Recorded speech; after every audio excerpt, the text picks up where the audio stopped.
तो बच्चों, आपका ऑनलाइन क्लासेस में स्वागत है। आज हम फर्स्ट ईयर के फर्स्ट सेमेस्टर का वेटरनरी एनाटॉमी में लेसन नंबर 6 इंटेग्यूमेंट्री सिस्टम या अध्यवरणीय तंत्र के बारे में भी अध्ययन करेंगे। कल हमने स्किन डेरिवेटिव्स ऑफ स्किन में हेयर के बारे में और ग्लैंड्स के बारे में, सीबेशियस ग्लैंड और स्वेट ग्लैंड्स के बारे में अध्ययन किया था। आज जो स्किन के डेरिवेटिव्स है उसमें हॉर्न और रूफ के बारे में अध्ययन करेंगे। हॉर्न जो है उसको सींग बोलते हैं, सींग। ये सींग जो है खोपड़ी में फ्रंटल अस्थि जो फ्रंटल बोन है, आपने पहले स्कल के बारे में पढ़ा, उस टाइम आपने देखा होगा तो फ्रंटल बोन जो है उसमें कॉर्नल प्रोसेस जो फ्रंटल अस्थि से आगे जो होते हैं वो एक्चुअल में सींग है। और ये जो हॉर्नी आवरण से जो आपका अभी मिला था कॉर्नल प्रोसेस, फ्रंटल साइनस जो है कॉर्नल प्रोसेस ही है जो हॉर्नी आवरण से यानी श्रृंगी आवरण से ढका रहता है। ये विभिन्न पशुओं में भिन्न प्रकार के होते हैं। कुछ में लंबे होते हैं सींग, किसी में छोटे होते हैं, किसी में मोटे घुमावदार होते हैं। ये जो है ना नस्ल की पहचान है, सींगों से नस्ल की पहचान करते हैं हमने। तो जैसे कांक्रेज नस्ल जो गायों के आपने मैनेजमेंट में पढ़ा होगा, कांक्रेज गायें जो है या गीर गायें हैं या उनके बैल हैं, उनके सींग जो है वो मोटे होते हैं, मतलब बड़े होते हैं। जैसे मुर्रा भैंस है उसके सींग भी बड़े होते हैं लेकिन घुमावदार होते हैं। उनके अमृतमहल गाय, उनके सींग जो पीछे तरफ दांते की तरफ मुड़े होते हैं। और लेकिन कई पशुओं में सींग अनुपस्थित होते हैं, सींग होते नहीं कई पशुओं में। उन्हें अपने क्या कहते हैं, पोल्ड पशु कहते हैं। पोल होते हैं सिर्फ वो सींग के, जहाँ सींग होते हैं वहाँ के जो बीच की जो आकर उसको पोल बोलते हैं। तो इसको उनको पोल्ड पशु बोलते हैं जिनके सींग नहीं होते हैं। भेड़ों में साधारणतः सींग नहीं होते हैं भेड़ों में, लेकिन कुछ मेंढों में सींग होते हैं। कुछ नस्ल के मेंढे जो उनमें सींग होते हैं। और कुत्ते में, घोड़े में, ऊंट में, इनमें सींग नहीं होते हैं। आप मान तो जैसे हाथी है उनमें भी सींग नहीं होते हैं। सींग जो है वो आधार पर मोटा होता है। जो बेस होता है सींग का, जहाँ से सींग निकलता है वहाँ पे सींग मोटा होगा और छोर पे जाके, लास्ट छोर पे जाके नुकीला हो जाएगा, पतला हो जाएगा, नुकीला हो जाएगा। अब अपने सींग के 3 भाग होते हैं। सींग के 3 भाग होते हैं। बाहर का आवरण, सींग के बाहर का आवरण जो कठोर होता है, जो सींग के आधार पर मोटा होता है और अंतिम छोर पर पतला होता है, इसे श्रृंगी आवरण, श्रृंगी यानी सींग का आवरण या हॉर्नी बोलते हैं इसको। हॉर्न का आवरण सींग के आधार पर जैसे अपने खुर में पेरियोपल होता है। पेरियोपल, अभी आप खुर के बारे में पढ़ोगे तो अपने देखेंगे उसमें पेरियोपल होता है खुर में। उसके भांति इसमें कोमल पट्टिका होती है, बेस पे कोमल पट्टिका होती है जिसे एपिकैरस कहते हैं। जो पट्टिका है वो सींग के बेस पे होती है, उसको एपिकैरस बोलते हैं।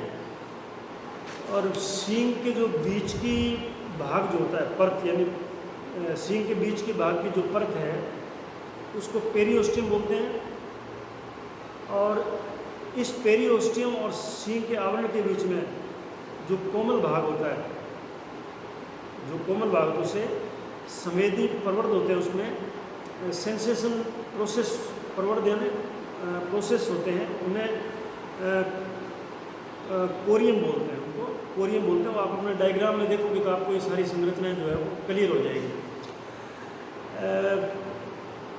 सींग की जो ग्रोथ होती है, सींग की वृद्धि, जिसे अपने बोलते हैं सींग बढ़ता है, मतलब जैसे जब बच्चा पैदा होता है उस टाइम सींग की जगह पे सिर्फ वो एक काला सा निशान होता है, धीरे धीरे उसको बड बोलते हैं, फिर वो बढ़ता बढ़ता बढ़ जाता है। तो उसको बढ़ने के लिए जो है ना पशु के, उसको आपने किस प्रकार का पोषण दिया है, न्यूट्रिशन उसकी कैसी है, मौसम वहाँ का कैसा है, और पशु की नस्ल कैसी है, उस पर डिपेंड करता है उसकी ग्रोथ।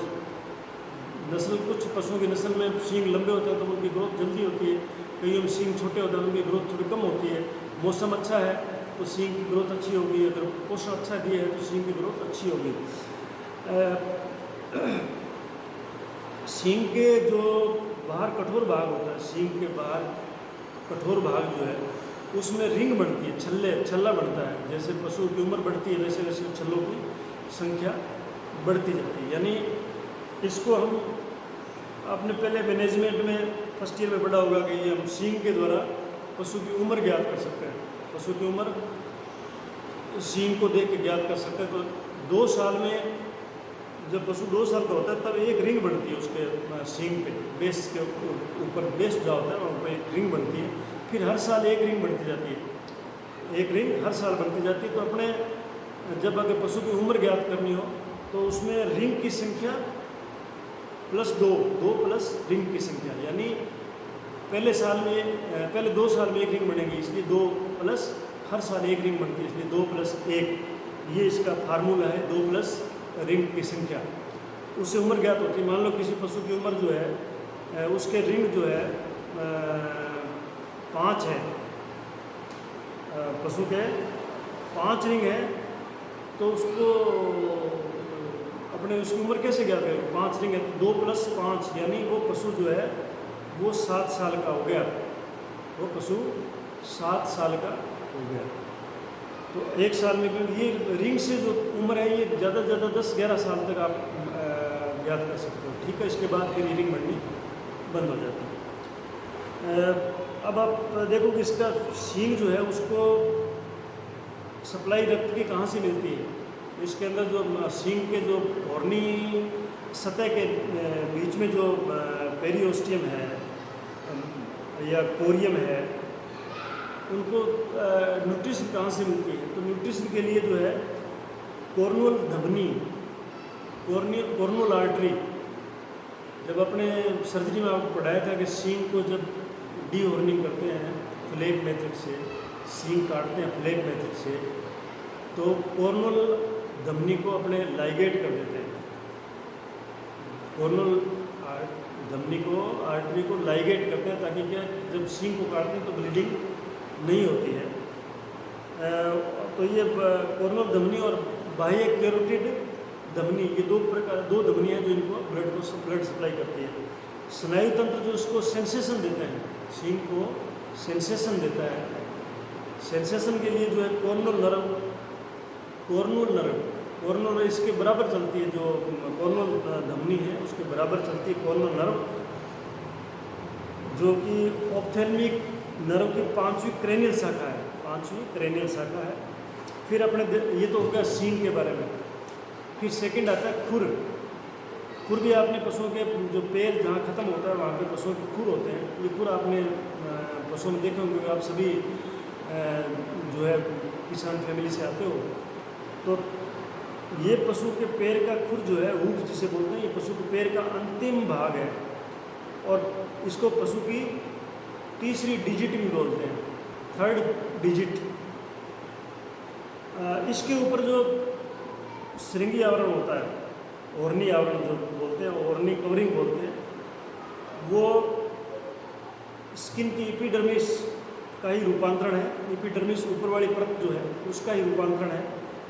और इसमें भी जो हॉर्न की ऊपर वाली आवरण है, इसके अंदर ब्लड वेसल्स और नर्व एंडिंग्स नहीं होते हैं, जैसे एपिडर्मिस में नहीं होता है। इसमें भी ये ब्लड वेसल्स या ब्लड सप्लाई और स्नायु तंत्र नहीं होता है। ऊफ की जो आंतरिक परत है, घुर्नी परत के नीचे वाली परत जो है, आंतरिक परत जो है, वो रक्त संचित होती है, तो वो क्या है, वेस्कुलर, वो डर्मिस का रूप है, मतलब डर्मिस का रूपांतरित रूप है। एपिडर्मिस का रूपांतरित तो घुर्नी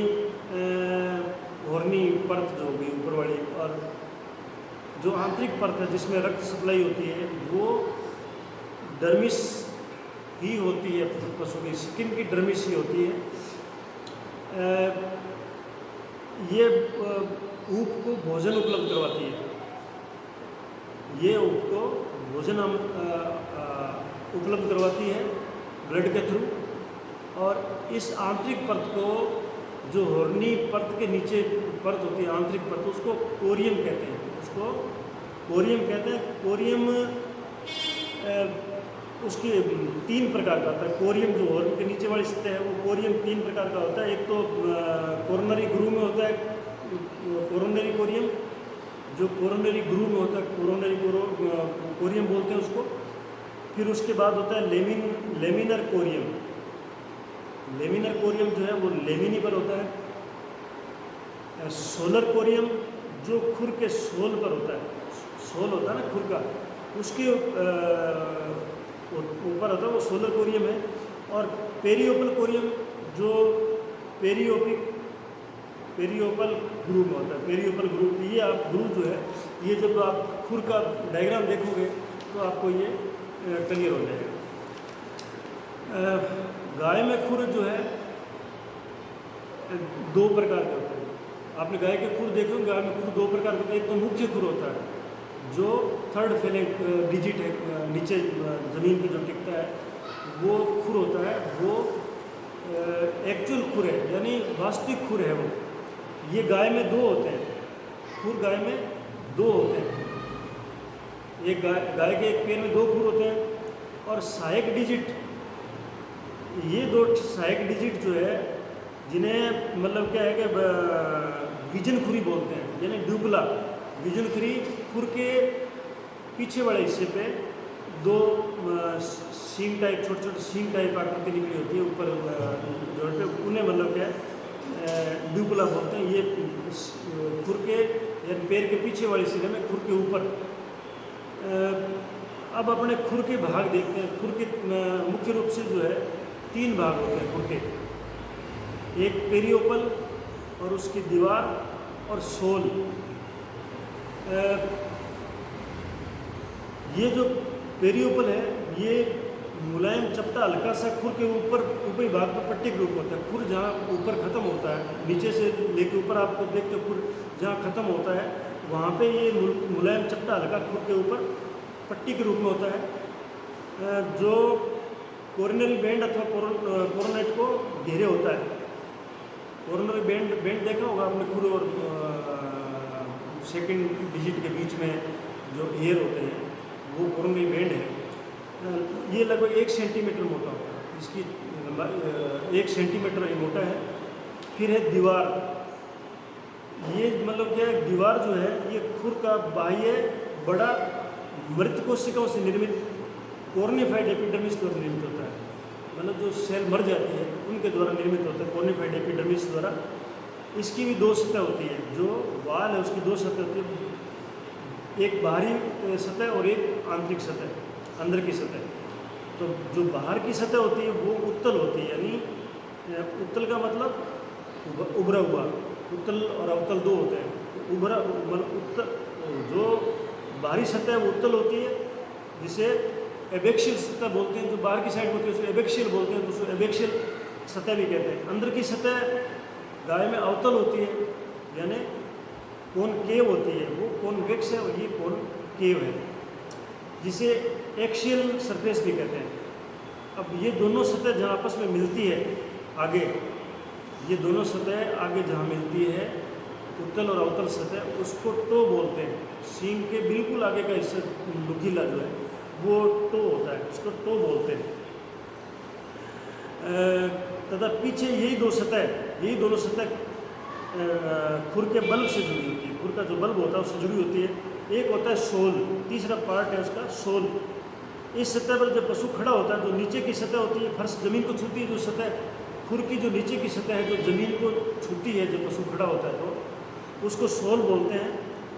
ये सतह भी अवतल होती है। अवतल और उत्तल दो लेंस पढ़े होंगे आपने, तो ये अवतल होती है, मतलब ये सतह जो है अवतल है, मतलब ये अंदर की साइड में गहराई भी होती है। ये हो गया केटल का खुर, गाय भैंस में जो खुर की संरचना है वो थी, और एक पैर में 2 खुर होते हैं। अब घोड़े का खुर आता है, सेकंड नंबर है खुर घोड़े का। तो प्रत्येक पैर में घोड़े में 1 डिजिट होती है तथा 1 ही खुर होता है, यानी घोड़े में खुर 1 होता है, एक पैर में 1 खुर होता है। गाय की संरचना से इसकी संरचना बिल्कुल भिन्न है, लेकिन जो कोरियम है, कोरियम अभी आपको बताया मैंने, अंदर आंतरिक संरचना हुआ है कोरियम, वो गाय के कोरियम की भांति ही होता है। मतलब घोड़े के एक पैर में 1 खुर होगा, गाय भैंस भेड़ बकरी की तरह फटा हुआ या डबल खुर नहीं होंगे, यानी 2 डिजिट में नहीं होता है, 1 ही डिजिट होती है, इसलिए 1 ही डिजिट में 1 ही खुर होगा, इसलिए ये बड़ा होता है, इसलिए ये 1 खुर होता है, इसलिए ये बड़ा होता है। और जो अपने थर्ड फेलिंग्स जिसे अपने कोफिन अस्थि कहते हैं, उसे पूर्ण रूप से घेरे हुए रहता है, उसको पूर्ण रूप से घेरे हुए रहता है।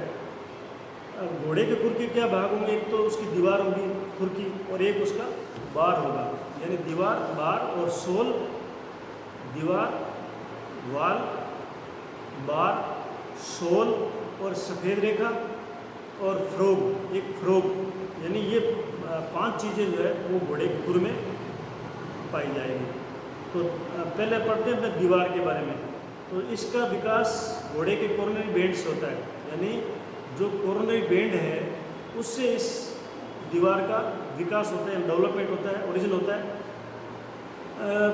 खुर के सामने की दीवार, यानी खुर के सामने की दीवार जो ऊपर चौड़ी व लंबी होती है उसे टो कहते हैं, यानी खुर के सामने की दीवार जो ज़मीन को टच करती है उसको टो बोलते हैं। इसकी मीडियल व लेटरल सतह को क्वार्टर कहते हैं, यानी ये खुर के सामने की दीवार जो उसकी जो मीडियल और लेटरल सतह, मीडियल अंदर की साइड की, लेटरल बाहर की सतह, उसको क्वार्टर कहते हैं। इसका प्लांटर भाग छोटा होता है जिसे हील कहते हैं। हील, अपने हील एडी होती है, इसका हील, ये जो पाल्मर जो भाग है इसका, जहाँ दीवार एकदम कोण के साथ फ्रोग की तरफ घूम जाती है उसे बार कहते हैं। फ्रोग आगे बढ़ेंगे, फ्रोग क्या है। अब इस दीवार की जो दीवार है उसकी 3 परत होती है, एक पिगमेंटेड लेयर है, एक वाटर लाइन है और एक वाइट लाइन। आप इसको जब स्टडी करोगे किताब में तो डायग्राम जरूर देखना, डायग्राम जब देखोगे तो आपको ये चीज़ें जो है क्लियर हो जाएगी। तो दीवार की 3 परतें होती हैं, पिगमेंटेड लेयर, वाटर लाइन और वाइट लाइन, वाटर लाइन और वाइट लाइन। अब ये पिगमेंटेड लेयर जिसे संगीन सतह बोलते हैं, ये कोरोनट से उत्पन्न होती है, और कोरोनट की त्वचा जैसा ही रंग होता है, जैसे कोरोनट की त्वचा का रंग होता है ऐसा ही इसका रंग होता है, तो ज़मीन को नहीं छूती है, ये ज़मीन को छूती नहीं है। फिर होता है वाटर रेखा, खुर की दीवार का आंतरिक जिंदा उत्तक होता है, यानी वाटर रेखा जो है, वाल की वाटर रेखा, खुर की दीवार का आंतरिक जिंदा टिश्यू होता है। ये वाटर रेखा पिगमेंटेड सतह से मोटी होती है, ये उससे मोटी होती है। इसके नीचे का भाग होता है वाइट लाइन, यानी इसके नीचे जो भाग है आगे वो है वाइट लाइन। ये भाग मुलायम तंतु में सफ़ेद होता है। तीनों भाग खुर की दीवार में एकल पदार्थ के रूप में होती है, यानी ये तीनों एक ही पदार्थ के रूप में होती है। ये मनुष्य के नाखून में टो नेल्स का एनालोगस है, जो नाखून अपने होते हैं उसी का ये रूप है एक प्रकार का।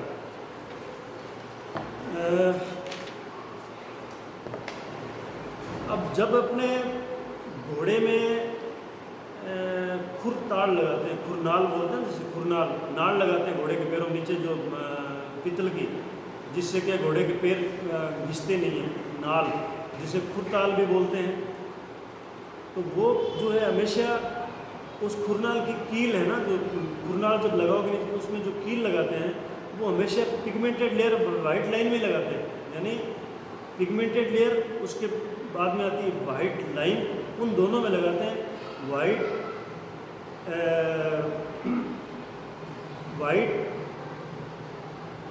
वाटर लाइन में, यानी पिगमेंटेड लाइन और वाटर लाइन में लगाते हैं, वाइट लाइन में नहीं लगाते। लास्ट वाली लाइन होती है वाइट लाइन, उस लाइन में नहीं लगाते हैं, क्योंकि उसके अंदर जो है अगर लगा देंगे तो लंगड़ा हो जाएगा घोड़ा। यानी इसमें इसका ये विशेष ध्यान रखना है, यानी पिगमेंटेड लाइन और वाटर लाइन इन दोनों में लगाना है, वाइट लाइन में नहीं लगाते, विशेष ध्यान रखना है, क्योंकि इससे घोड़ा लंगड़ा हो सकता है। तो ये इम्पोर्टेंट है जो आपको इसको अंडरलाइन करके याद करना। फिर आता है फ्रोग, वाल के बाद में फ्रोग। ये सोल के पीछे के हिस्से में वी शेप के आकार का है। सोल जो है उसके पीछे का जो हिस्सा है आगे मोटा होता है, पीछे पतला होकर पेरियोपल के लिए हील में विलीन हो जाता है, पेरियोपल के हील में विलीन हो जाता है। इसके मध्य में एक मध्य ग्रूव होता है, इसके मध्य में एक मध्य ग्रूव होता है जो खुर के वल्व्स के मध्य फैला होता है, इसे सेंट्रल सल्कस कहते हैं। फ्रोग रंग में मटमेला भूरा यानी ब्लैकिश और रबर की भांति का होता है, जो शॉक को अब्जॉर्व करता है। घोड़ा जब चलता है तो उसको पैर को शॉक नहीं लगे, इसको अवशोषित करने का काम ये फ्रोग करता है। ये फ्रोग जो है, इसका नाम फ्रोग है, बाकी ये फ्रोग की भांति का मतलब एक प्रकार की संरचना है नीचे पैर के नीचे, इसलिए इसको फ्रोग बोलते हैं। और ये मतलब क्या है कि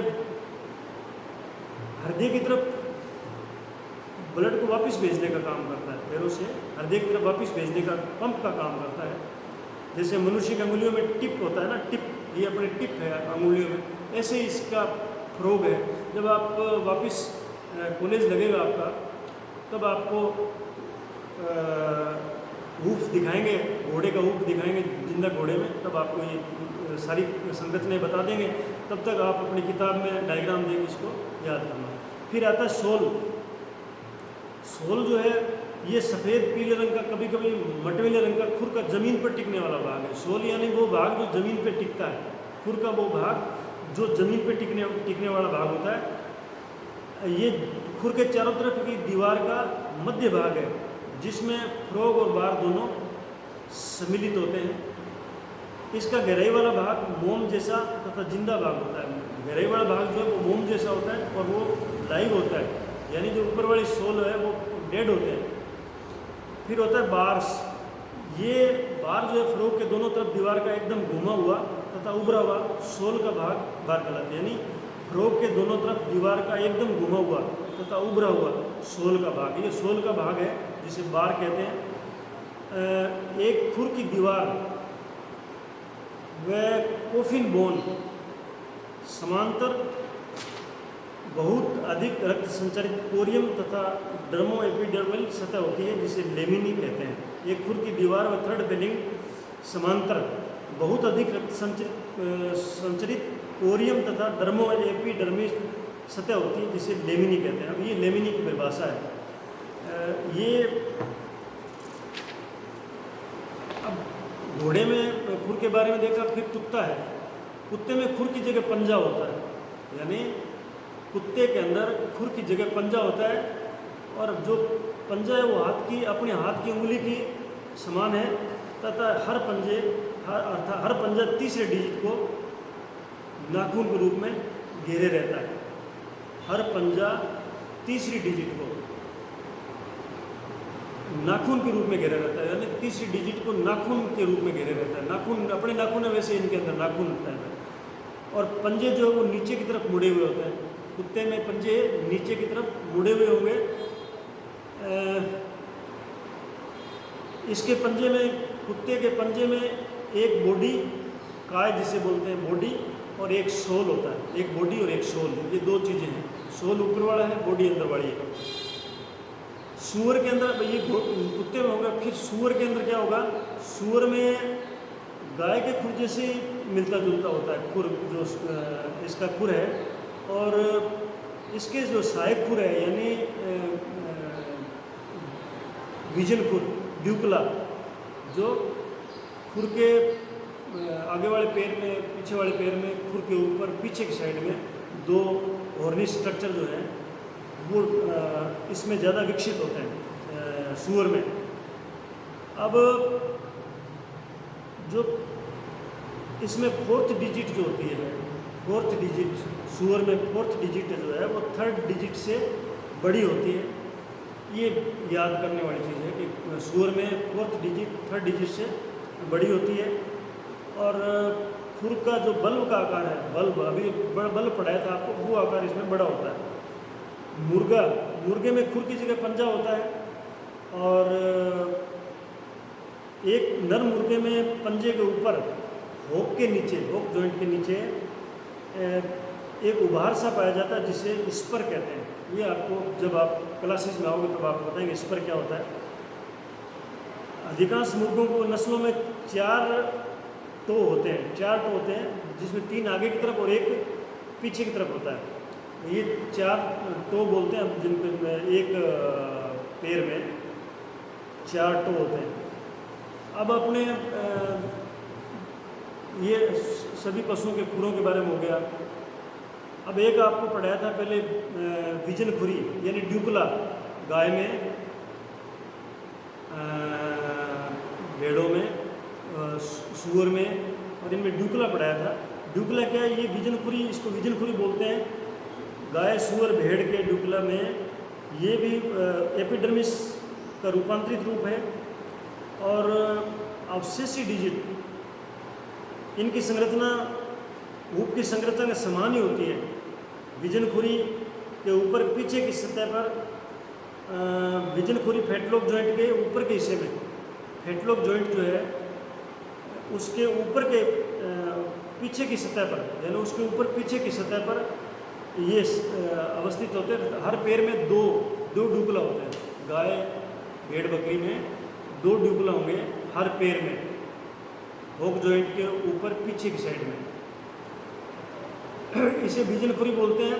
अब एक लेटरल होगी, एक मीडियल होगी। मीडियल वो होगी जो अंदर की साइड में होगी, लेटरल वो है जो बाहर की साइड में होगी। अब मीडियल डिजिट विजन खुरी जो है, मीडियल जो अंदर की साइड में जो विजन खुरी है यानी ड्यूकला है, वो डिजिट संख्या 2 का मीडियल विजन खुरी डिजिट संख्या 2 का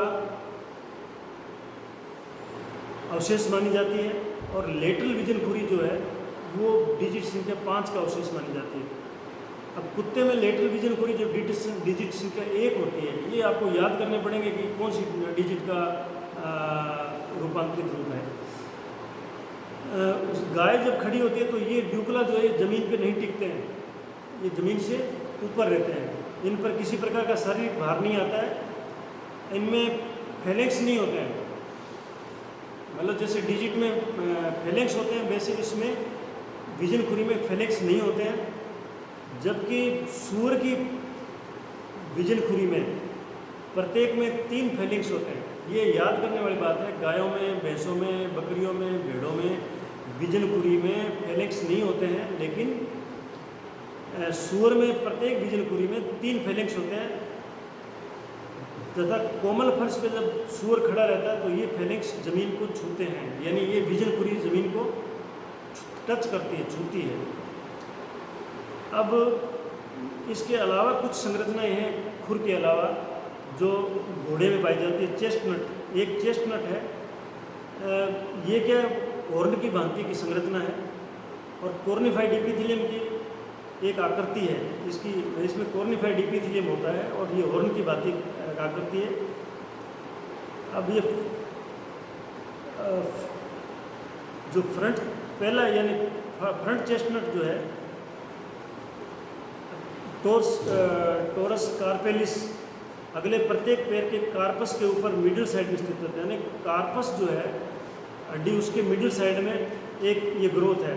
और दूसरा जो चेस्टनट है हाइंड, ये तो आगे वाले पैर में हो गया। हाइंड जो है वो टोरस टार्सिलिस जो है बोलते हैं उसको, वो प्रत्येक पैर के मिडिल साइड में होक जॉइंट के थोड़ा नीचे होता है। प्रत्येक पैर में होक जॉइंट के थोड़ा सा नीचे होगा मिडिल साइड में। ये संख्या में 4 होते हैं, यानी 2 आगे वाले पैरों में, 2 पीछे वाले पैरों में, हर एक पैर में 1 होता है। इसे भी फर्स्ट डिजिट का अवशेष मानते हैं। जो घोड़े घुड़सवारी में काम आते हैं उनमें ये चेस्टनट जो है ये छोटे होते हैं, लेकिन जो काम घोड़े करते हैं, वर्किंग हॉर्सेज जो है, जो जैसे मान लो टांगे में जोड़ते हैं घोड़ों को या इस तरह के घोड़े जो हैं, उनमें ये चेस्टनट जो है बड़ा होता है। अपेक्षाकृत काम करने वाले घोड़े में बड़े होते हैं, यानी घुड़सवारी करने वाले घोड़े की अपेक्षा काम करने वाले घोड़े में चेस्टनट जो बड़े होंगे। और कई बार क्या कुछ नस्लों के घोड़ों की कुछ नस्लों में और गधे और खच्चर में ये अनुपस्थित होते हैं। अब एक आता है अर्गट। ये अर्गट जो है ये भी एक प्रकार की ओरनी संरचना है। ये घोड़े में अगली तथा पिछली टांगों में फेटलोप जॉइंट, अगले और पिछली टांगों में फेटलोप जॉइंट जो होता है उसके पोस्टीरो मीडियल सतह में एक छोटी सी उभरी सींग की भांति की कॉर्निफाइड एपिथेलियम की संरचना है, जिसे अर्गट कहते हैं। और कई नस्लों में ये जो है ना अर्गट, इसको बालों द्वारा ढका होता है, यानी बाल आ जाते हैं इसके ऊपर जो इसको छिपा देता है। और कई वैज्ञानिकों का कहना है, कई वैज्ञानिक ये मानते हैं कि ये जो अर्गट संरचना है ये चौथी डिजिट की अवशेषी रचना है, यानी उसकी अवशेषी रचना है 4th डिजिट की। और लास्ट में आता है पंजा, यानी जिसे CLAW क्ला बोलते हैं। तो इस पंजे का नाखून, इसको नाखून भी कहते हैं, तो कुत्ते और शेर आदि में होता है। ये नाखून जो है यानी क्ला जिसे बोलते हैं। और कुत्ते में प्रत्येक डिजिट पर 1 होता है, यानी प्रत्येक डिजिट पर एक क्ला जिसे बोलते हैं वो होता है क्ला। और हर प्रत्येक पैर में 5 होते हैं, यानी 5 डिजिट है तो 5 क्ला होंगे। तो ये आपका लेसन कंप्लीट हो गया। धन्यवाद।